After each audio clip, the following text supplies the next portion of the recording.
Hi, it's Katrina. Prepare to be shocked and impressed by these historical photographs I'm going to show you today. These are what remain of wild adventures, brave travelers, and a bygone era when you could picnic right on the steps of the pyramid.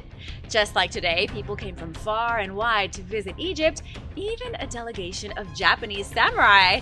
So hit that subscribe button and let's take a look, because things have certainly changed a lot since then.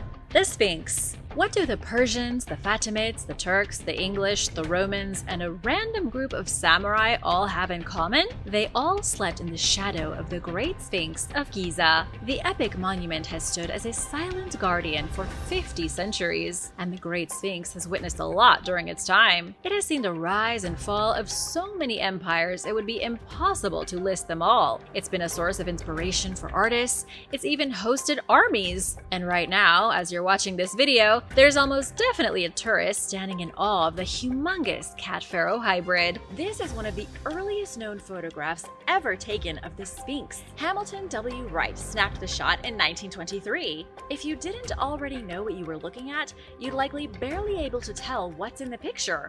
All you can see is the head of the Sphinx. But from this angle, it doesn't even look like our beloved Sphinx.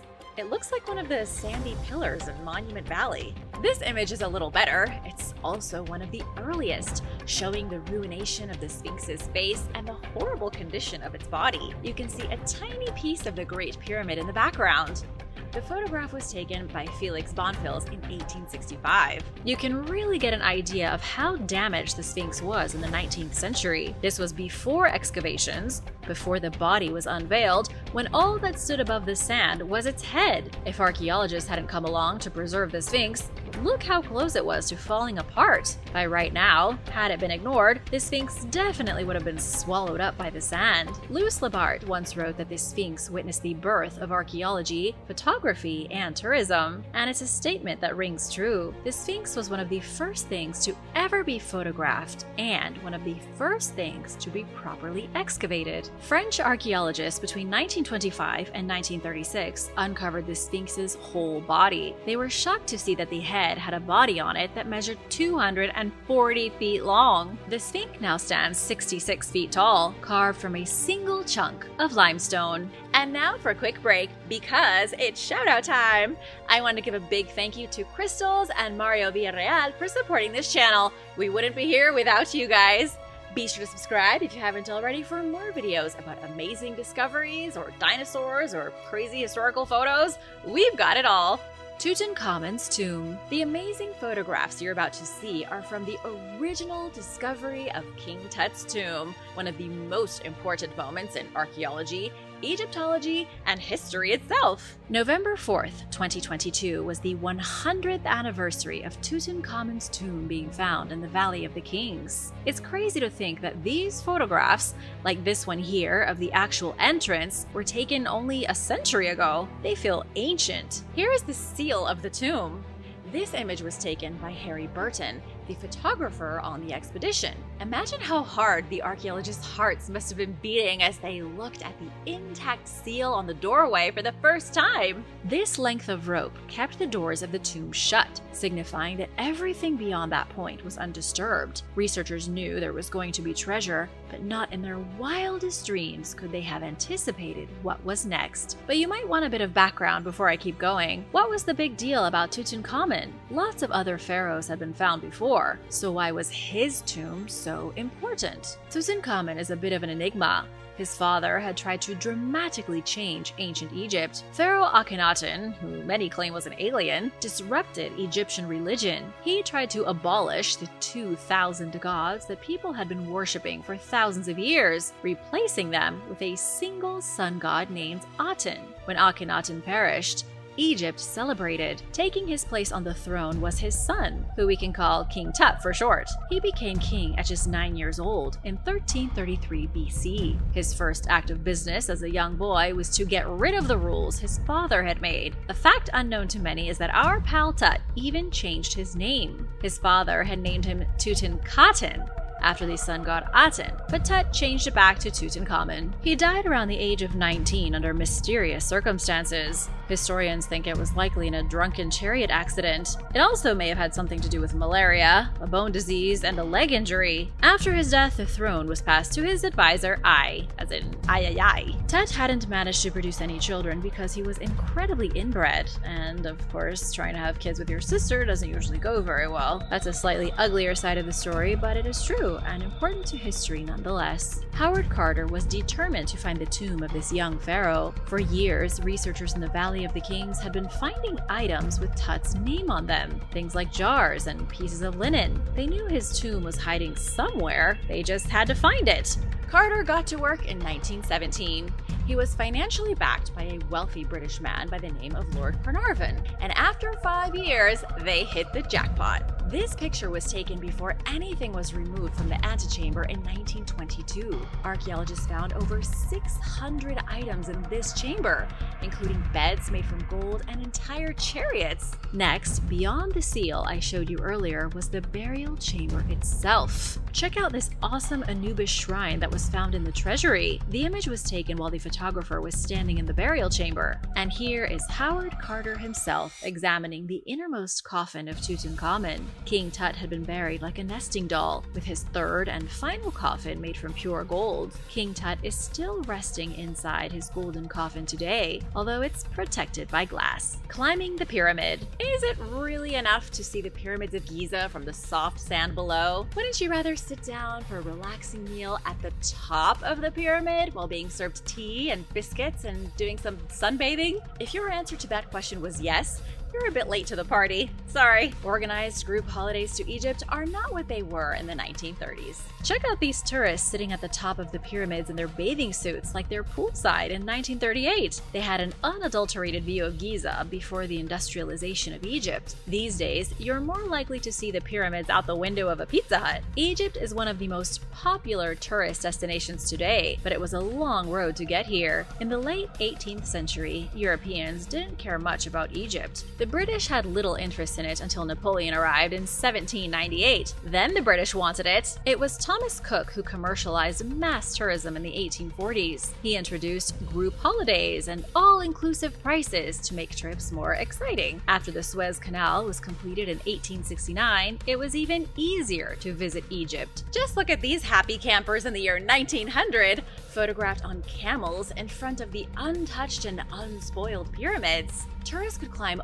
all the way to the top without being yelled at or thrown in jail. And here's a snapshot of Louis Larson composing a photo from the top of the Great Pyramid in 1900. Notice the absolute nothingness in the distance. There are a few buildings, but if you look closely, you'll see that they are nothing but ancient ruins. These days, the modern city of Giza presses so close against the pyramids that you can practically breathe on them from your hotel room. How much would you pay to go back in time and visit the pyramids before mass tourism?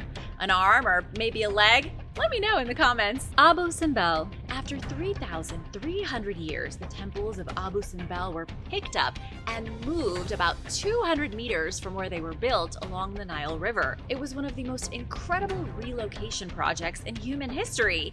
And yes, I have the pictures to prove it. Before getting into the relocation, you need a bit of background on these amazing temples. They were constructed at the behest of Ramses II, a man I'm not going to tell you about just yet. Later on, you're going to hear all about why Ramses II was the greatest pharaoh in Egyptian history, but for now, let's focus on the temples. Ramses loved temples. He built them across Egypt and Nubia to impress everyone with a pair of eyes. Even the one-eyed people were impressed. The most famous of all his temples were the ones near the modern village of Abu Simbel. There were 2 temples made here. The biggest is known as the Great Temple, a sight that strikes a strange mixture of awe and disbelief into the hearts of visitors. 4 epic statues of Ramses sit on thrones before the entrance to the temple. Each statue stands over 60 feet tall. This guy was a bit of a self-admitted narcissist. Behind the statues is a frieze of an army of baboons worshipping the rising sun. There's also a bas-relief of the king giving praise to Ra Harakti,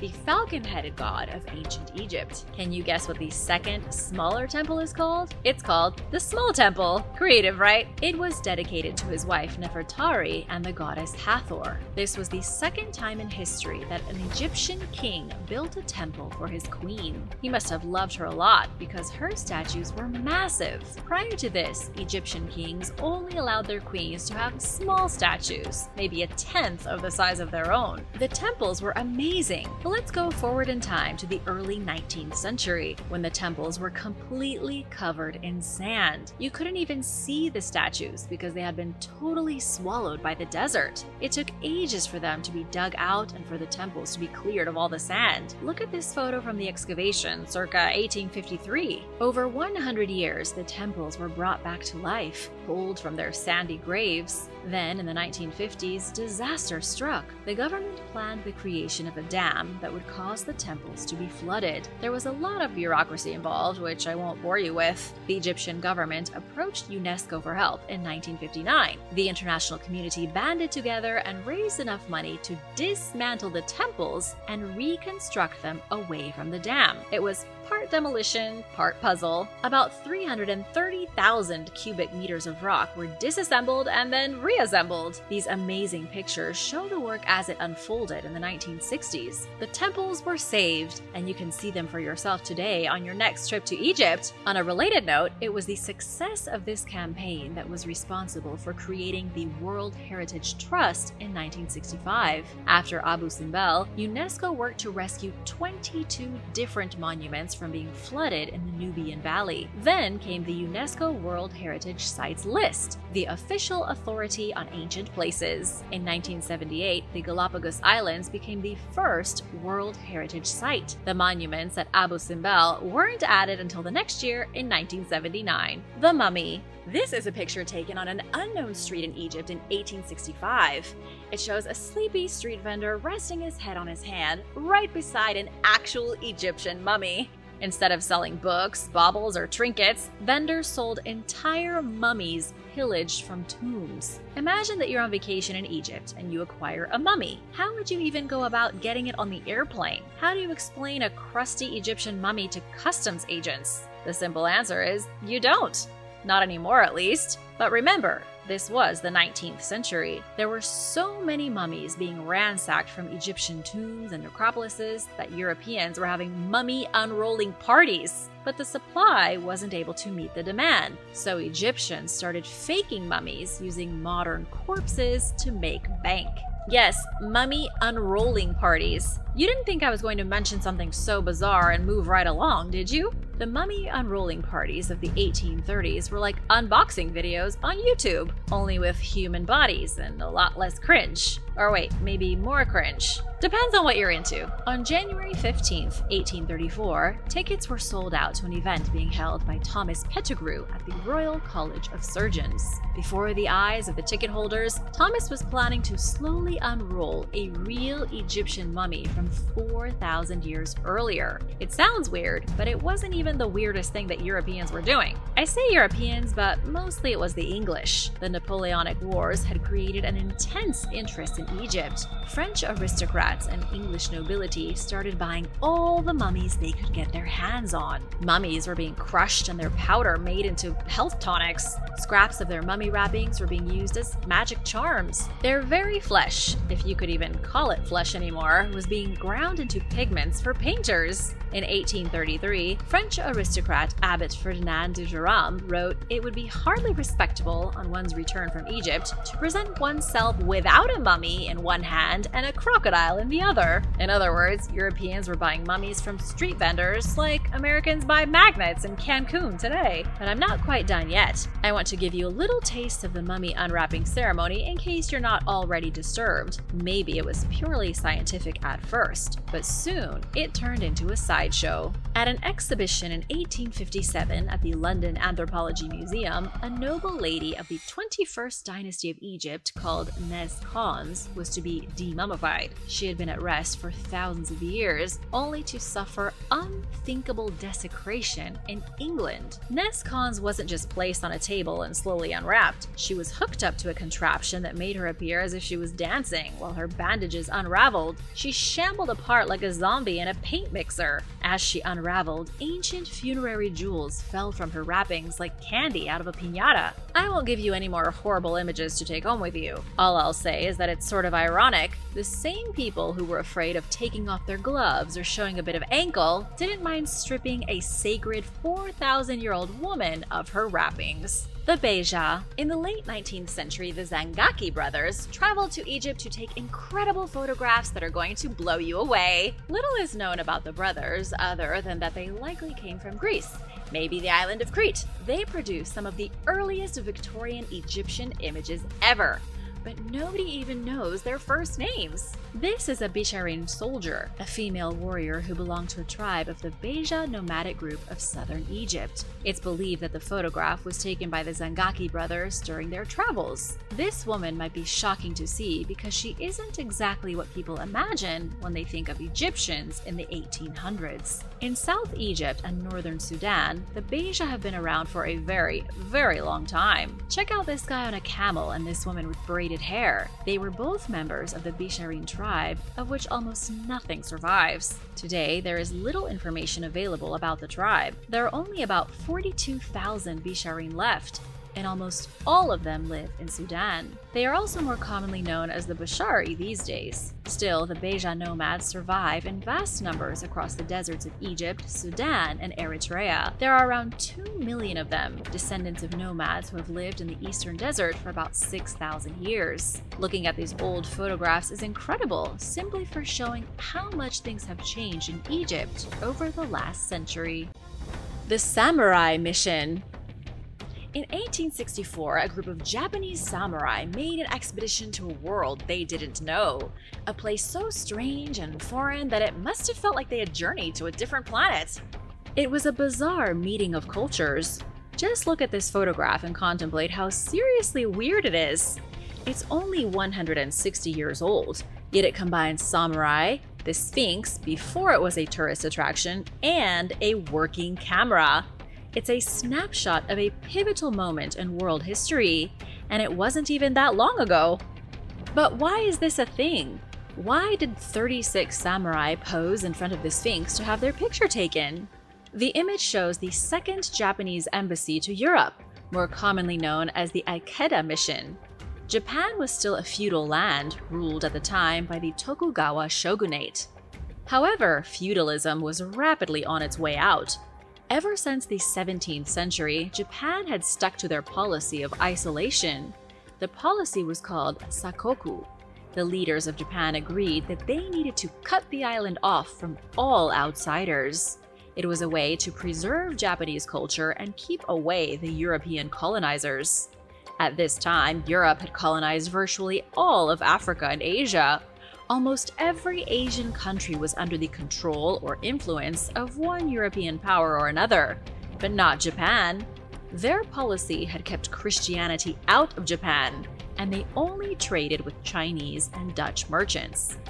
But things got hairy in 1853. U.S. Commodore Matthew Perry arrived in Yokohama with American warships. The Americans demanded that Japan open their borders to international trade. They just wanted to be left alone, but the Americans wouldn't let them. Yokohama, almost overnight, became a hub for international trade. The military dictators who ruled the Tokugawa shogunate were not happy. Within a decade, there was a big move to get the Americans out of Japan. Governor Ikeda Nagaoki was ordered to travel to France and demand an end to the new rules in Yokohama. However, the mission was a disaster. The Japanese delegates were essentially laughed out of France. But at least they got to see the pyramids, and wasn't that worth it? Ikeda's group were likely the first and only samurai of feudal Japan to ever see the ancient world's greatest wonder. On their way to France, they stopped in Cairo and had their group picture taken in front of the Sphinx. And although the mission was a failure, the next few years saw dramatic changes in Japan.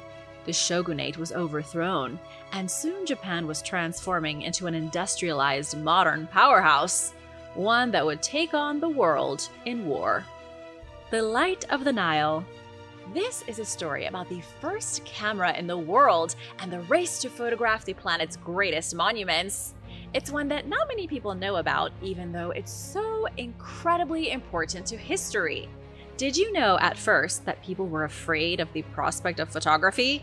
The Spectator, a British magazine, once wrote that the first invented camera was more like necromancy than a practical reality. The idea of taking a picture was pure fantasy at the start of the 19th century, but not for long. In the 1820s, scientists Joseph Niepce and Louis Daguerre were at the forefront of photography. These two men understood that capturing a permanent photo was possible. They just didn't quite know how to do it. They had 2 sticks and kindling, but couldn't figure out how to get the fire going. Niepce died in 1833, but Daguerre continued the work without his trusted partner. It took until 1838 to produce a real photograph.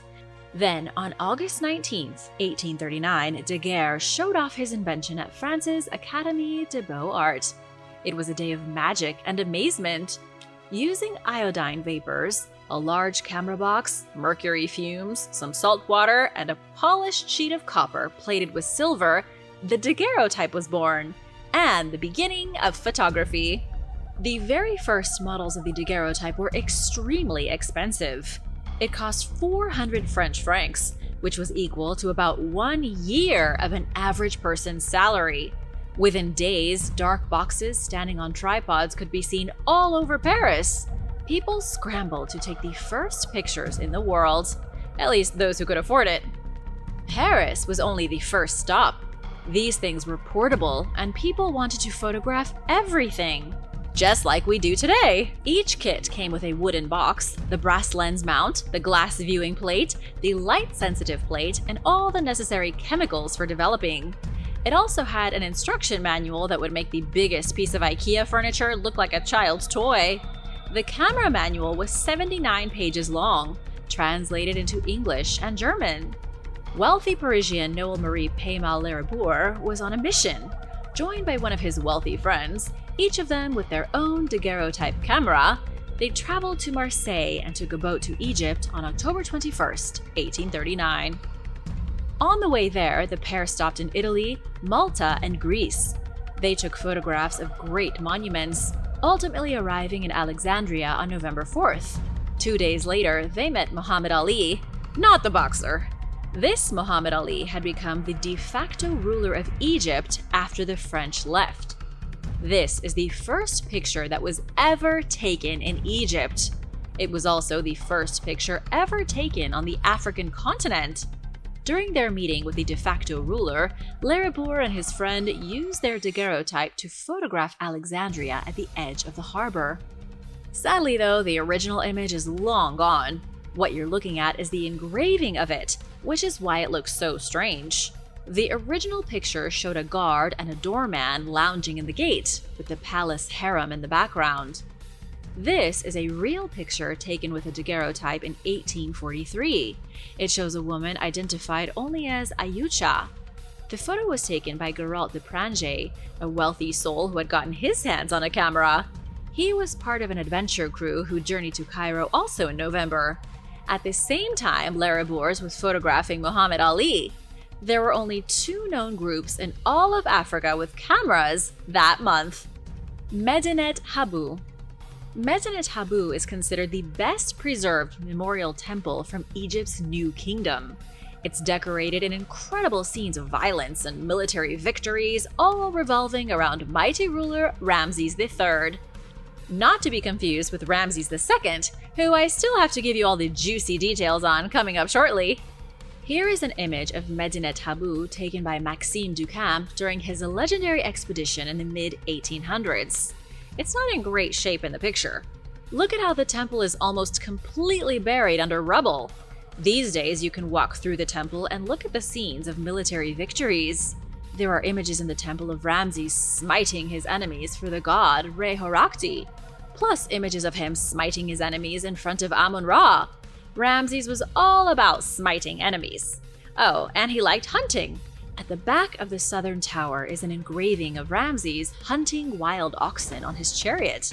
The mortuary temple is at Luxor on the other side of the Avenue of the Sphinxes from Karnak. Most of the depictions are of Ramses defeating the Sea Peoples.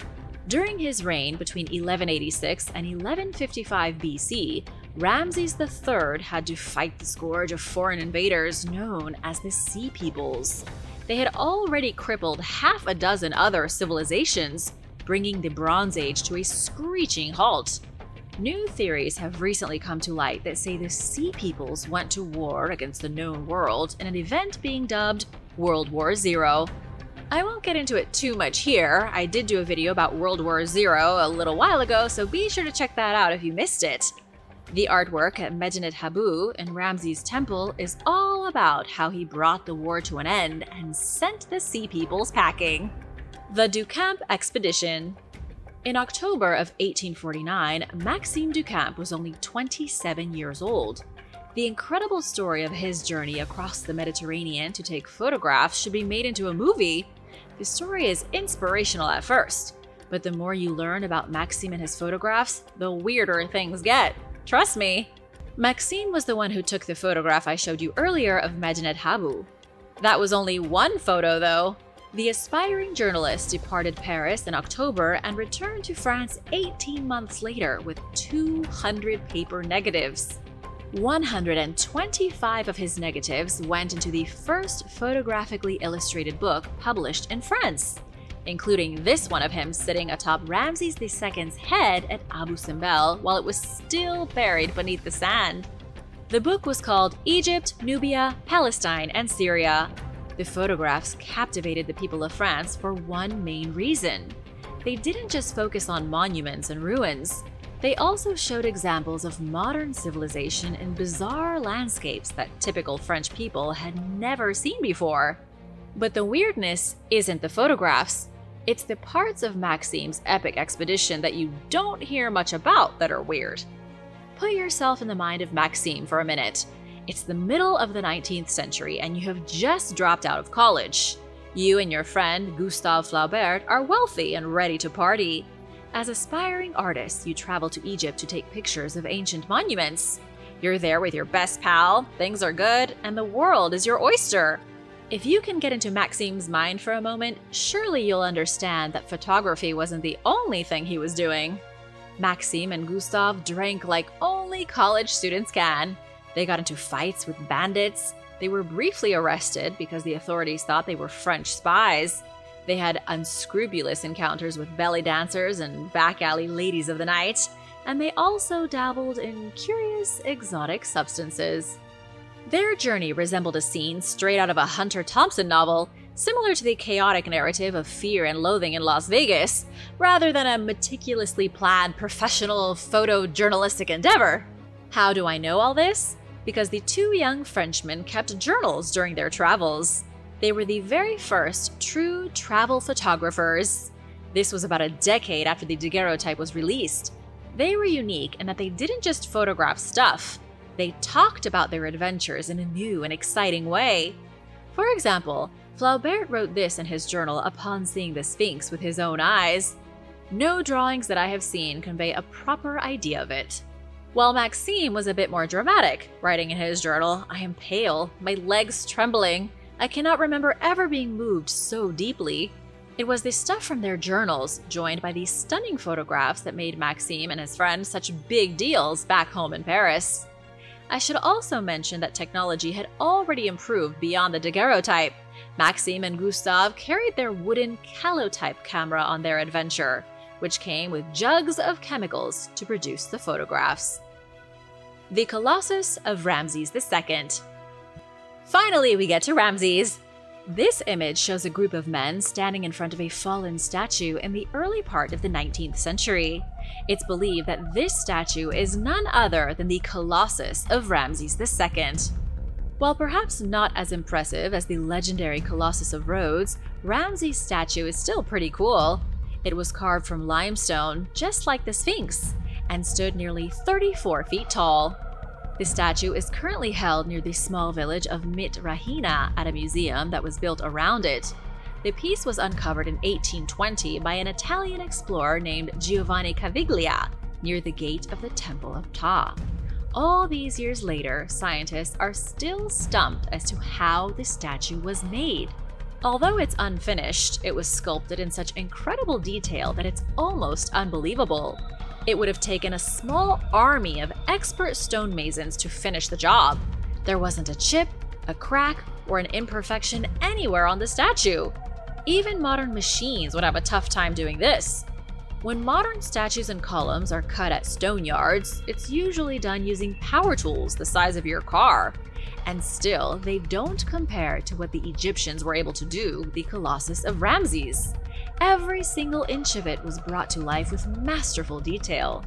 This should come as no surprise to those of you who are familiar with Ramses II, aka Ramses the Great. He was perhaps the greatest pharaoh who ever ruled ancient Egypt. You and I call him Ramses, but to the Egyptians he was Userma Atre Setepenre. My apologies if my ancient Egyptian pronunciation is a little rusty. The name in English means keeper of harmony and balance, strong in right, elect of Ra. It was a very impressive title. But what made Ramses such an immortal name? He was a pretty impressive guy. Ramses ruled during the 19th dynasty between 1292 and 1186 BC. He defeated the Hittites, earning him an excellent reputation as a warrior. Although he's celebrated as the victor, the truth is that it was more of a draw. At the end of the Battle of Kadesh, Ramses drew up the very first peace treaty in the world. I won't get into his campaigns, his favorite dishes, or what he liked to do as a teenager. Those are details for another day. But here are a few fun facts to impress your friends with. Ramses was one of the oldest living monarchs in human history. He died at 96 years old. Ramses had over 200 wives, more than 95 sons, and about 60 daughters. And most of them he outlived. Here's a really cool fact though, and I hope it's made listening to me babble on worth it. Ramses was the pharaoh of Egypt for so long that at his time of death, every person born had known him as their ruler for their entire life. There was widespread chaos when he died because nobody had known a world without Ramses as their king. They thought the world was going to end. His incredibly long reign is why there is virtually no ancient site in Egypt without his name on it, at least somewhere. Thanks for watching! Let me know if you'd like to see another video like this showing historical photographs. Be sure to hit that subscribe button and stick around for an older video you might have missed. Colonel Anthony J. Drexel Biddle Sr. Colonel Anthony Biddle Sr. was a millionaire who served in both world wars, training men in hand-to-hand combat. He was the grandson of a wealthy banker, Anthony Joseph Drexel, and became an amateur boxing champion. He loved singing and writing, but also took up bayonet fighting and judo, eventually becoming a director of U.S. Marine training. He is considered one of the most fascinating people of the 20th century, but now is often forgotten. During his career in the Marines, he wrote a book on combat methods, including knives and fists. He trained both the U.S. Marine Corps and special agents in the FBI, and was considered a pioneer in hand-to-hand combat and bayonet combat. This famous image is from 1943, when Biddle reportedly ordered Marines to attempt to kill him with bayonets and disarmed them all. He opened his own military training facility in his home state of Philadelphia and trained over 4,000 men. At some point, he had time to serve in the National Guard. This millionaire led such an unconventional life that he was immortalized in the 1967 Walt Disney musical film, The Happiest Millionaire. Has anyone seen this? Let me know in the comments below. It was based on the book My Philadelphia Father, written by Biddle's daughter, Cordelia. Joseph Barely. Joseph Barely was a soldier during World War II and is the only American to have fought the Nazis for both the US and the USSR. He was declared dead, became a prisoner of war, was injured in battle, and amazingly was able to finally make it back home. Barely was born in 1923 and grew up in Michigan. After graduating high school in 1942, he turned down a baseball scholarship and became a paratrooper in the U.S. Army. He served in the Screaming Eagles 506th Parachute Infantry Regiment. During World War II, he parachuted into German-occupied France for the French resistance and also participated in D-Day. During the Normandy landing, some 1,200 planes flew overhead to drop paratroopers over the area, but many of them were hit. Barely's plane started going down, so he jumped out when they were still quite high and landed on a church rooftop. All of the troops were scattered, but he was able to complete several sabotage missions until he was captured by the Germans. He spent the next 7 months as a prisoner of war. Barely unsuccessfully tried escaping twice and paid dearly for it. He was tortured by the Gestapo, but he remained undeterred. His third attempt to escape German custody came in January 1945, and he was successful. As he headed eastward, Barely crossed paths with a Russian tank battalion that was advancing west. There he was also captured, but convinced Alexandra Samusenko, the only female Russian tank commander in World War II, to allow him to serve with the Soviet forces. But that's a video for another day. The Germans had murdered Samusenko's entire family, so the unlikely pair joined forces against the enemy.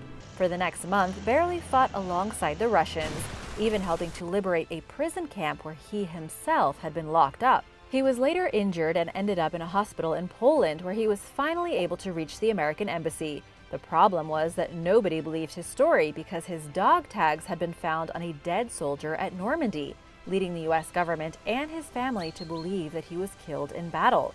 He insisted they take his fingerprints, and Barely's identity was finally confirmed. It is now believed that a German soldier must have found his tags and maybe wore them as a trophy. Barely finally made it home. He is the only soldier known to have served in both the American and the Soviet Red Army during World War II. In 1994, U.S. President Bill Clinton and Russian President Boris Yeltsin honored him at the White House on the 50th D-Day anniversary. His efforts were respected by both armies, and he became a symbol of cooperation for post-Cold War countries. He died in 2004 at 81 years old. Princess Qajar. This 19th century princess has been circulating the internet for quite some time. Called Princess Qajar, legend says that her facial hair and masculine appearance were the epitome of beauty for her time, and that 13 men killed themselves over their unrequited love for her. The point is to shock you, since the woman pictured is not a modern symbol of beauty. However, the true story is a little different. It is a woman, but she is not Princess Qajar. She was from the Persian Qajar dynasty. It is Princess Fatima Khanum, known as Esmat al-Dawleh, who was the daughter of the King of Persia from 1848 to 1896. During the 1800s in Persia, it does seem that her mustache would have been considered beautiful. Harvard University professor Dr. Afsaneh Najmabadi says that many Persian language sources, as well as photographs from the 19th century, confirm that Qajar women sported a thin mustache, or more accurately, a soft down, as a sign of beauty. While it was popular during the 1800s, it looks like during the 1900s it went out of fashion. Even though Esmat was considered beautiful and powerful, it does not mean that men were killing themselves over her, since she would have been married probably around 10 years old, so she probably did not have a bunch of romantic suitors. That would be inappropriate for Persia at the time. However, it's not really her looks that mattered. She was one of the most photographed women at her father's court, and she was trusted with many responsibilities, including serving as host for foreign dignitaries. She also had much influence with her father, the king, and against tradition, she learned to play the piano and became a photographer with a private studio in her home. She became the first female pianist in Iran. Another woman who has been confused with Esmat is Princess Zahra Khanum, known as Taj al-Sultaneh. She was the 12th daughter of Nasir al-Din Shah Qajar and a half-sister to Esmat. She was also a feminist and a nationalist who supported a cultural and constitutional revolution in Persia. While they have been ridiculed in many memes, they actually did exist, and their real stories should be known. And now for number 8, but first want to give a big shout out to Mida Asgar and Chris Coleman. Thanks so much for supporting Origins Explained. We wouldn't be here without you. If you are new here, be sure to subscribe and join the family so you don't miss out on more videos like these. British soldier fainting. As Queen Elizabeth II and her guards passed by during the Trooping the Colour parade marking her birthday in 1970, a guard of honor passed out and fell to the ground. With so many photographers around for the big event, naturally the medical emergency was captured on camera. You may be surprised to learn that it's not entirely unheard of for British guardsmen to pass out while on duty. Soldiers are even advised not to lock their knees while standing in formation, especially in hot temperatures, because it makes them more prone to fainting. This goes for everybody. Locking your knees puts all the body's weight on the bones, leading to reduced blood flow to the brain and causing lightheadedness, which can result in fainting. During the 2017 Trooping the Color Parade, 5 soldiers passed out in the heat. With temperatures hitting 77 degrees Fahrenheit, standing guard in full uniform becomes uncomfortable and in some cases, downright difficult. One guardsman clad in bearskin fell forward out of formation. Another fell to his knees before landing face down. The ceremony continued, with most of the soldiers nearby maintaining their strictly stiff positions, even after a handful of their colleagues fell. Thankfully, some sprang into action to help, removing the guardsmen from the scene and getting them to a medical team. Olive Oatman. While traveling west by wagon in 1851, 14-year-old Olive Oatman and her younger sister, Mary Ann, were taken captive by a small group of Native Americans, who attacked the family and left their brother Lorenzo for dead, and clubbed many others to death in what became known as the Oatman Massacre. Olive and Mary Ann were reportedly treated badly by their captors, thought to be the Tolkapaya tribe, who used them for forced labor and frequently beat them. The sisters were traded to the Mojave tribe after a year of enslavement when the chief's daughter, Topeka, noticed their poor condition and became concerned about their welfare. With the Mojave, the girls were treated much better and they were adopted into the family. Meanwhile, Lorenzo tried persuading the U.S. government to help search for the missing girls, but to no avail. Mary Ann died from starvation, and Olive remained with the Mojave for 4 years. She received a chin tattoo marking her acceptance into the tribe. While most believe this to be a mark of slavery, most Mojave women had this type of tattoo made from blue cactus ink. She was finally released after rumors of a white woman living with the tribe sparked extensive negotiations for her return. There are conflicting stories about whether Olive stayed voluntarily with the Mojave or was actually a prisoner. Olive herself spoke fondly of her time spent with them, and soon after she was reunited with her brother, a friend wrote that she seemed sad and longed to reunite with the Mojave. Her tattoos indicate that she may have been a fully integrated member of the society. However, many people refused to believe it and spread rumors that the poor girl had been a slave and so she must hate them. Olive said that she had permission to leave, but nobody would take her to any settlement for fear of retribution, and she had no idea where to go on her own. However, people question why she never asked any of the white traders that came through for help. Over 200 white people came and traded with the Mojave for a week during a railroad expedition, and she reportedly said nothing. What actually happened during her time with the tribe remains unknown. The curious case of the kidnapped white girl who was taken in by Indians made her quite the celebrity, and she traveled around giving lectures and telling stories about her experience. She later married a wealthy banker and adopted a child. She is the first known white woman with a native tattoo in the historical record. First ever electronic gaming competition. Many young people can't imagine life without video games, but it wasn't too long ago that the world's first ever electronic sports or esports event took place. Hosted by Atari, the Space Invaders tournament commenced in 1980, attracting over 10,000 participants and solidifying video gaming as a valid mainstream hobby. A teenager named Rebecca Heinemann took first place after traveling to Los Angeles to compete in the competition. She went on to become a career video game designer and programmer. This black and white image from the event shows competitors behind large computer screens that today's young generation would consider archaic at best, serving as a reminder of how far video gaming technology has come in just a little over 40 years. Created just 2 years before the competition, the Space Invaders arcade game took off like wildfire, revolutionizing the video gaming industry and inspiring the developers who subsequently created legendary classics like The Legend of Zelda, Donkey Kong, Super Mario, Metal Gear, and Zoom. A home version of Space Invaders came out in 1980 for the Atari 2600 game console, selling over 2 million copies in its first year alone. Bison Skull Mountain. During the 19th century, bison in North America were nearly exterminated entirely. To give you an idea, the continent's wild bison population was reduced from between 30 and 60 million at the end of the 18th century to just 456 in 1892. The same year, this disturbing image of a mountain of bison skulls was taken in Rougeville, Michigan. The arrival of European settlers and their guns to North America and the colonization of the West led to the large-scale bison slaughter that almost wiped out the species. Killings hit their highest numbers between the 1850s and 1870s amid a skyrocketing market demand for bison hides and bones.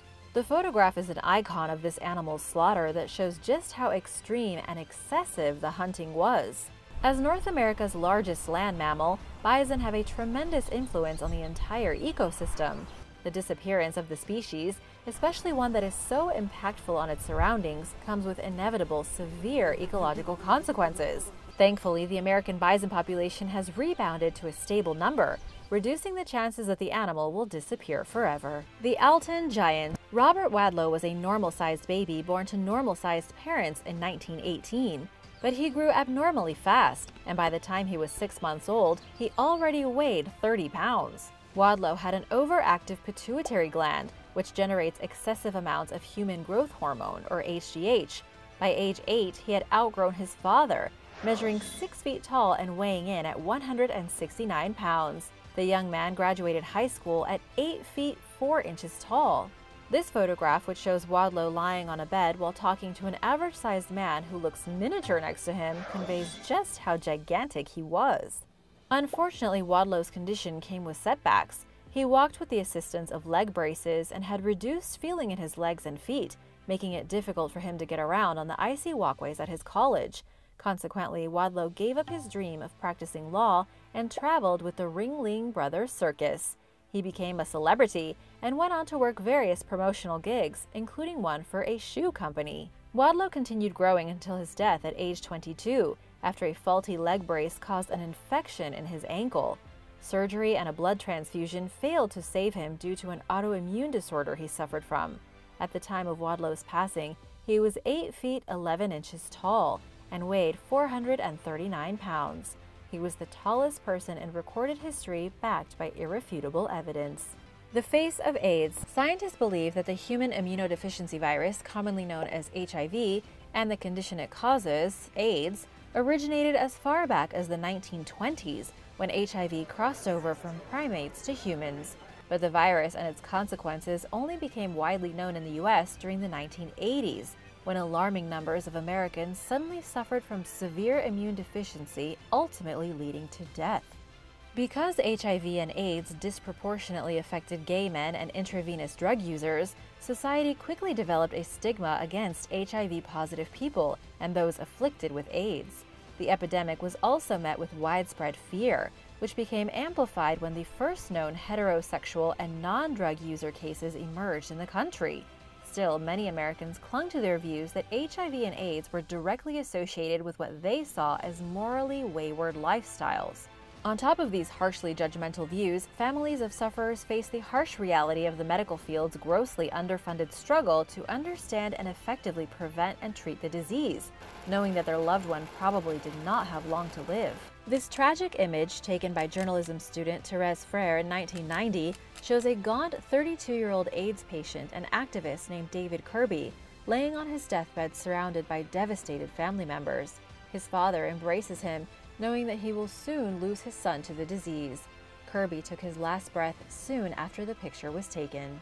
With Kirby and his family's permission, Frère had documented his rapid decline during his final days, putting a face to HIV/AIDS and the anguish that it caused to families and loved ones. Her photograph of Kirby on his deathbed became world famous after it was published in Life magazine later that year. While it faced heavy criticism from those unwilling to believe that HIV/AIDS was not a bad person's disease, the picture served to humanize it in a way that hadn't been done before, helping to raise awareness of the disease and combat the prejudices surrounding it. Dorothy Counts. In 1956, the state of North Carolina implemented the Pearsall Plan, which aimed to serve as a stepping stone toward racial integration in public schools after the U.S. Supreme Court ruled that such segregation was unconstitutional. The landmark decision in what's known as the Brown versus Board of Education case was met with anger and opposition from many white communities throughout the American South. Nevertheless, non-white families and individuals bravely fought to access their right to an equal education. Dorothy Counts was one of 4 black students who were accepted into Charlotte area high schools in 1957 under North Carolina's Pearsall Plan. This photo, taken as 15-year-old Dorothy walked toward Harry Harding High School on her first day, shows her walking tall and proud, undeterred by the menacing white adolescents behind her, taunting her and spitting on her dress. Just moments earlier, when Dorothy's father dropped her off outside the school, he had told her, "Hold your head high, you are inferior to no one." And that's exactly what the courageous young woman did. Dorothy went on to finish high school and graduate from college before embarking on a long, successful career in public education, acting on her life mission to make sure no child ever goes through what I went through. To many, the iconic picture of Dorothy that was taken 64 years ago remains an important symbol today. Migrant Mother. One of the most iconic representations of the Great Depression is an image showing a mother staring off into the distance while she cradles her baby and her two other children bury their faces into her neck and shoulders. Taken by photographer Dorothea Lange in a migrant farmer camp in Nipomo, California, and published in 1936, it conveys overtones of the hopelessness and despair that millions of Americans experienced amid rampant poverty during that time period. Lange was employed by the Farm Security Administration, a New Deal agency that aimed to help destitute farm workers. The migrant mother image and tens of thousands of others that she and her colleagues took helped to raise awareness to the plight of many throughout the Dust Bowl, who, on top of struggling with the economic fallout of the Depression, were displaced from their homes by severe drought. For decades, Lange's narrative about the woman telling her that the family survived on frozen vegetables and dead birds while on the brink of starvation went unchecked. The woman in the photo, named Florence Owens Thompson, revealed in a 1978 letter to the Modesto Bee that she was not an immigrant, but a full-blooded Native American, and that she felt exploited by Lange's story. Thompson took issue with being depicted as a stereotypical Dust Bowl refugee, clarifying that she and her husband Cleo had come to California for work, and that her poverty stemmed largely from Cleo's death in 1931 from tuberculosis, which left her on her own to support their 6 children. The true version of the woman's story set the record straight, but did not take away from the compelling snapshot of economic hardship. Instead, Thompson's life struggles and experiences became so well known that when she passed away in 1983 at 80 years old, then President Ronald Reagan offered his condolences. Thanks for watching! Which photograph impressed you the most? Which one did you think was the most shocking? Which story did you find the most interesting? Let me know in the comments below, and be sure to hit that subscribe button if you haven't already. See you later. Bye!